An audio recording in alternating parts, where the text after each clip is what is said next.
የአሜሪካ ጥቃት የኢራን የኒውክሌር ይዞታዎችን እንዳላወደመ የደህንነት ግምገማዎች አሳዩ። ኢራን ለእስራኤል ሲሰልሉ ነበር ያለቻቸውን 3 ሰዎች ሰቀለች። ውድና የተከበራችሁ የሀቢውስ የዩቲዩብ ቻናል ተከታታዮቻችን እኚህንና ሌሎች መረጃዎችን ይዘንላችሁ መጥተናል። እስከ መረጃዎቹ ፍጻሜ አብራችሁን ቆዩ።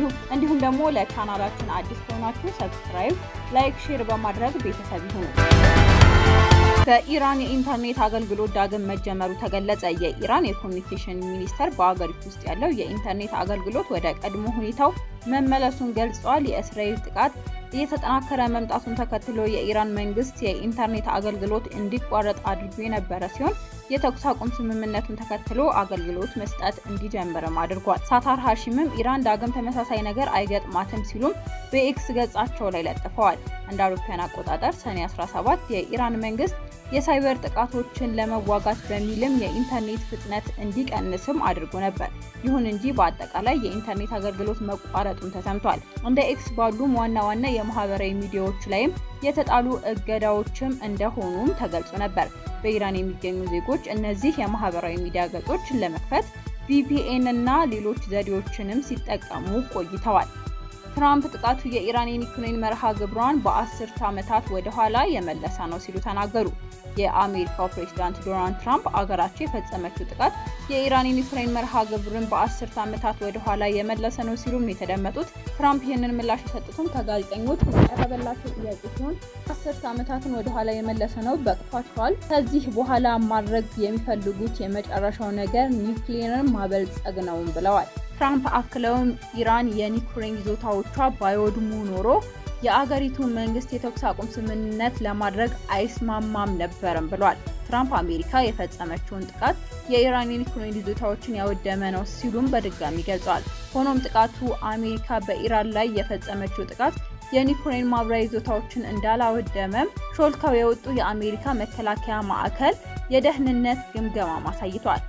ከዚሁ ጋር በተያያዘም የኢራን የኒውክሌር ይዞታዎች ጥቃት ላይ የሾለከው የደህንነት ግምገማ የትራምፕ ልዩ መልእክተኛ ክህደት ነው ሲሉም ገልጸዋል። የኢራን የኒውክሌር ይዞታዎች ጥቃት ላይ የአሜሪካ መከላከያ የደህንነት ግምገማ ሾልኮ መውጣቱ የትራምፕ የመካከለኛው ምስራቅ ልዩ መልእክተኛ የአገር ክህደት ነው ሲሉም ጠርተውታል። ፔንታጎን የአሜሪካ ጥቃት የኢራን የኒውክሌር ይዞታዎች አላወደመም የሚል ግምገማ በሚዲያዎቹ ሾልኮ መውጣቱን ተከትሎ ነው ልዩ መልእክተኛ በጣም አሳፋሪ ነው፣ የአገር ክህደት ነው፣ ምንም ተካሄደ ጥፋተኛ አካል ተጠያቂ ሊደረግ ይገባል ሲሉም ለፎክስ የዜና ወኪል ተናግረዋል።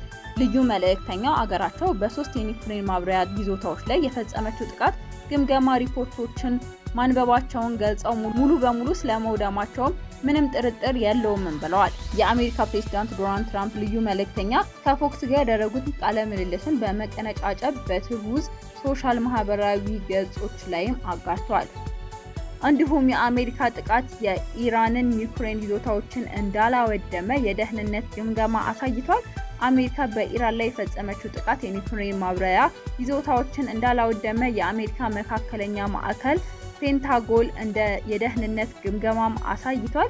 ቅድመ ግምገማ ጥቃቱ የኢራን የኒውክሌር መርሃ ግብር ምናልባትም በወራት ወደ ኋላ ሊመልስ እንደሚችልም ነው ያሳየው። ኢራን ያበለጸገችው የዩራኒየም ክምችት አሜሪካ ቅዳሜ ሰኔ 14 2017 በፈጸመችው ጥቃት አለመውደሙንም የአገሪቱ የመከላከያ ደህንነት ኤጀንሲ ግምገማ የሚያውቁ ምንጮችን ለቢቢሲ የአሜሪካ አጋር CBSም ተናግረዋል። ዋይት ሀውስ በበኩሉም ይህ ጽሑፍ የተሳሳተ ግምገማን በማድረግም የደህንነት ማህበረሰብ ሾልኮ የወጣ ነው ሲልም ውድቅ አድርጎታል። የአሜሪካው ፕሬዝዳንት ዶናልድ ትራምፕ በበኩላቸው የኢራን የኒውክሌር ይዞታዎች ሙሉ በሙሉ ወድመዋል በማለትም በድጋሚ አጽንኦት ሰጥተዋል። በታሪክ ውስጥ ስኬታማ ከሆነ ወታደራዊ ጥቃቶች መካከል አንዱ የሆነው ለማውረድም በሚዲያዎች የሚደረጉ ሙከራዎች ነው ሲሉም ገልጸዋል። ኢራን ለእስራኤል ሲሰልሉ ነበር ያለቻቸውን 3 ሰዎች መስቀሏ ተነገረ። ኢራን ለእስራኤል ሲሰልሉ ነበር ተብለው የተከሰሱ 3 ሰዎችን በስቅላት መቅጣቷን የአገሪቱ የፍትህ ተቋማት የዜና ምንጮች አሳውቀዋል።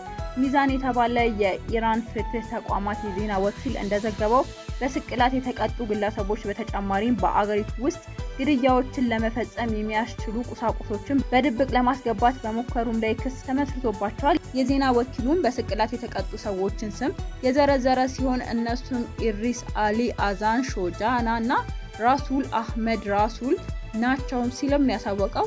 ግለሰቦቹም እስራኤልን የሚተባበር ድርጊት በመፈጸም ተይዘው ነው ለስቅላት ላበቃቸው የፍርድ ሂደት የበቁትም ሲልም የተገለጸው። እስራኤል በኢራን ላይ የከፈተችው ጥቃትን ተከትሎ ለ12 ቀናት በቆየው የሁለቱ ሀገራት ግጭት ወቅት የእስራኤል የሰላዮችና ተባባሪዎች በኢራን ውስጥ የተለያዩ ተግባራትን መፈጸማቸውም ሲነገር ቆይቷል። ይህን ተከትሎም ኢራን ለቀናት በዘለቀ ግጭት ወቅትም ከእስራኤል ጋር ግንኙነት አላቸው ተብሎ የተከሰሱ 700 ሰዎችን በቁጥጥር ስር መዋላቸውን ለኢራን መንግስት ቅርብ ነን ያሉ ኑር ኒውስ የተባለ መገናኛ ብዙሃንም ዘግቧል። ትራምፕ በኢራን የስርዓት ለውጥ አልፈልግም ሲሉ ተናገሩ። ከጥቂት ቀናት በፊት በኢራን የኒውክሌር ይዞታዎች ላይ ጥቃት የፈጸሙት የአሜሪካው ፕሬዝዳንት ዶናልድ ትራምፕ በኢራን የስርዓት ለውጥ እንደማይፈልጉ ተናግረዋል። ሁሉም ነገር በተቻለ ፍጥነት ተረጋግቶ ማየት እፈልጋለሁ። የአገዛዝ ለውጥም ሁከት ይፈጥራል። እናም በእውነቱ ያን ያህል ቀውስ ማየትም አንፈልግም ሲሉም ተናግረዋል። ትራምፕ በተጨማሪም የሩሲያ አቻቸው ፕሬዝዳንት ቭላዲሚር ፑቲን በኢራን ግጭት ላይ እገዛ ለማድረግ መደወላቸውንም ገልጸው ከፑቲን የቀረበላቸውን እርዳታ ውድቅ አድርጌዋለሁ ያሉት ትራምፕም በምላሹ ከኢራን ጋር እርዳታ አልፈልግም፣ እገዛ የምፈልገው ካንተ ጋር ነው ብለው ምላሽ እንደሰጡትም ተናግረዋል። በእስራኤል ጥቃት ተገደሉ የተባሉ 3 የጦር መሪዎችን በትናንትናው ዕለት በኢራን የድል በዓል ላይ ታይተዋል።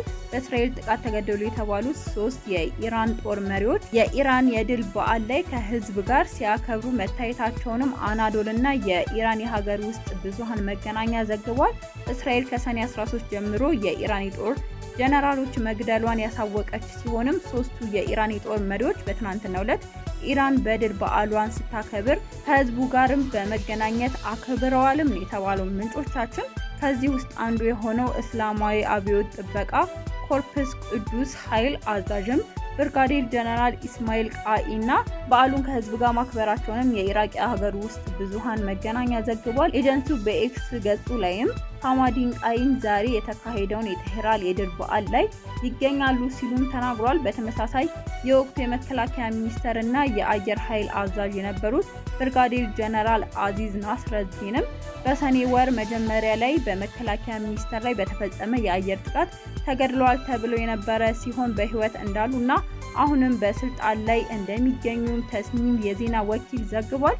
የአያቶላ አሊ ኻሜኒ ከፍተኛ አማካሪና የደህንነት ዋና አማካሪ አድማሪ አሊ ሻምኪም እንደ አውሮፓውያን አቆጣጠር ሰኔ 13 ቀን 2015 ማለት ነው በእስራኤል አየር ጥቃት መሞታቸው ከተነገሩት ውስጥ አንዱ ናቸው። ነገር ግን 3ቱም ከፍተኛ የመንግስት ባለስልጣናት በትናንትናው የኢራን የክብረ በዓል ላይም ተገኝተዋል።